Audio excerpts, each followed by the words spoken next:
je vais pouvoir rajouter encore grand-chose parce qu'il y a énormément de choses qui ont été dites ce soir. Disons que, comme notre ami ici à côté de moi, j'ai apporté également un courrier d'une part que j'avais adressé au Parlement wallon et la réponse que j'en avais reçue de M. Dubrier.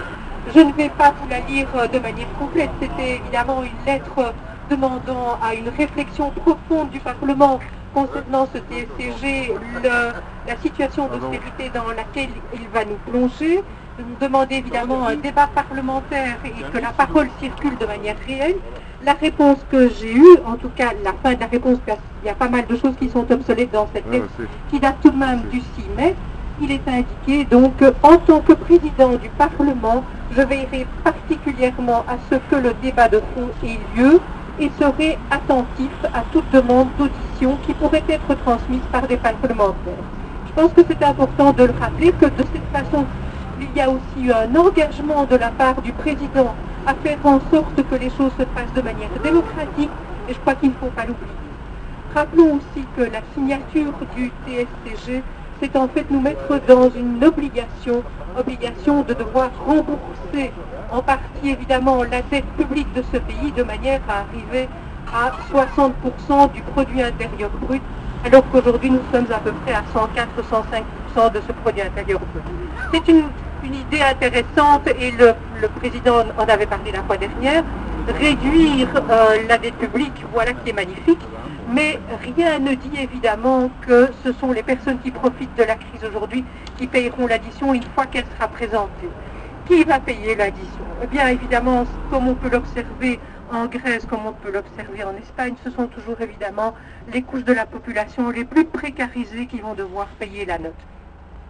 Et j'ai entendu dans mon entourage, pas direct heureusement, parce que ça me ferait mal, mais j'ai entendu des arguments qui étaient signons-le ce TSCG et puis on verra bien après, on aura toujours bien l'occasion d'avoir quelques petits accommodements avec cette signature. On ne rigole pas avec ce genre de choses. Si on signe évidemment aussi pour le cadeau, un cadeau magnifique qu'on ferait à la Commission européenne, c'est un cadeau qui est un bâton avec lequel elle va pouvoir nous battre si jamais nous ne suivons pas ses prescriptions.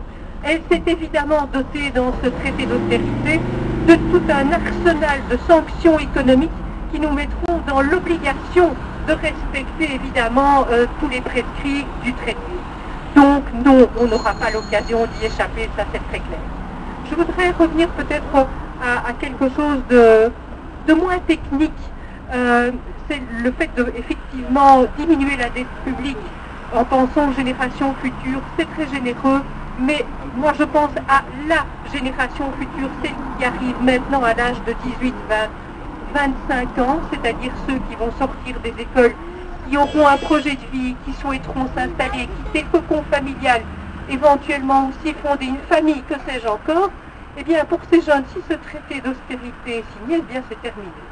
Ça veut dire qu'on les met dans une situation où leurs projets seront complètement avortés avant même d'avoir commencé. On leur fera à ce moment-là payer la dette qu'on espère leur voir éviter. Il y a une contradiction énorme évidemment dans la motivation de vouloir soulager les générations futures.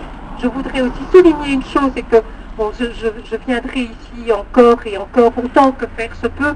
Je viens de Bruxelles et ce n'est pas toujours possible de venir, mais je viendrai autant que je peux parce que je suis certaine que le combat que nous menons ici est un combat qui est juste et ce qui doit nous éclairer, et je pense que c'est déjà le cas sinon on ne serait pas là, eh bien c'est tout simplement la notion de bon sens.